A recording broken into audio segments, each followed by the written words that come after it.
Hello, my name is Anne. The other day I was wondering whether or not to open my emails. It was a Saturday and I'd been on my computer all week with various admin, so I thought I'd give the inbox a miss that day. However, you know what it's like, and curiosity got the better of me. Just in case there was something important there, I thought I'd have a look. I was so glad actually that I had, because among the new emails was a letter from Open Doors chairman Henrietta Blythe, in which she was speaking about her reaction to the horrific death of George Floyd. At the end of her letter, she mentioned the inspirational response from Pastor Agu Urukura. Now, I know I haven't pronounced his name properly, but he's senior pastor of Jesus House in London, and in 2012 was voted the UK's most inspirational black person. As I watched the YouTube video of him speaking in response to the murder of George Floyd, I could see why he'd won that vote. He was so empathetic to all his black brothers and sisters, and yet able to be objective at the same time. At the end, he prayed the most beautiful prayer, and I thought, wow, what a wonderful man. Well, the next thing to come up on YouTube was an interview with him and Nicky Gumbel. If you already know about Pastor Agu, you may know that he and Nicky Gumbel have been friends for many years and worked together on various major events. Nicky asked Agu about his prayer life, and he was so honest and said that whereas his wife is very disciplined and gets up about 5 a.m. every day, he could only manage to do that perhaps once or twice a week because he was not so disciplined. Then he said something that really resonated with me. He said that as a person, he wasn't good at sticking to rigid routines and was much more flexible in his prayer life.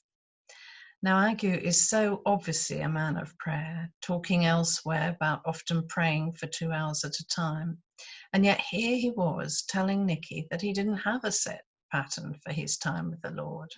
How refreshing. And how encouraging to those of us who beat ourselves up if we miss one single quiet time or find it difficult to pray in a certain way. Agu then said that he believed that prayer follows personality. I was blown away by him using those particular words because the book I've just finished reading is called Personality and Prayer by Ruth Falk. It's one of those books where there's a gem in every sentence, but I'll try and restrict myself to just a few quotes. The very first sentence in Joyce Huggett's foreword to Ruth's book is, "Pray as you can, don't try and pray as you can't." How encouraging. And just what Pastor Agu was saying. And this book is all about the fact that there is no right or wrong way to pray. God has given us all different personalities and doesn't expect us to all pray in the same way. How liberating is that? Ruth herself says, "For years I struggled along trying to develop an orderly, well-regulated habit of prayer, which I never seemed able to keep up for long."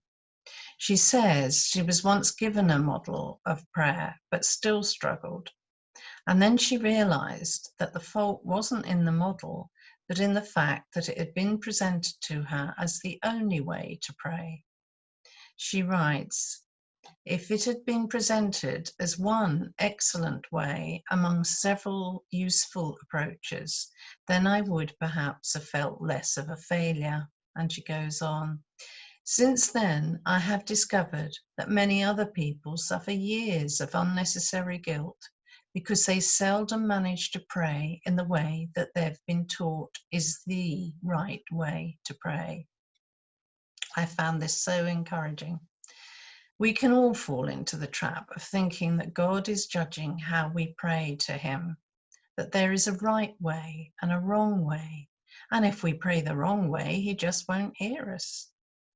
Of course, in reality, nothing could be further from that idea. God is longing for us to spend time with him, but that doesn't mean we have to have a set format.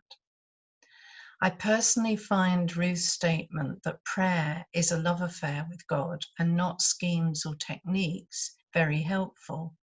But as she herself says, there will be others who find that concept difficult and need more of a framework for prayer, and that's fine too.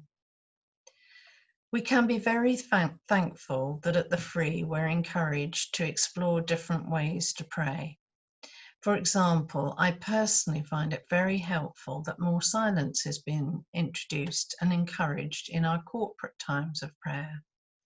But having read this book, I realise that some people will find these periods of silence more difficult, even though for me, they never seem quite long enough. As I've said, Ruth's book shows how different approaches to prayer appeal to different personalities. And at the end of each chapter, she helpfully gives very useful pointers to the different kinds of prayer that each personality may find helpful, including art or exercise. As Ruth emphasizes throughout the book, we all do well to remember that differences are not deficiencies. So be encouraged. Enjoy the personality that God has given you. Enjoy praying in the way you can. And don't feel guilty about not praying in the way you can't. Have a good day.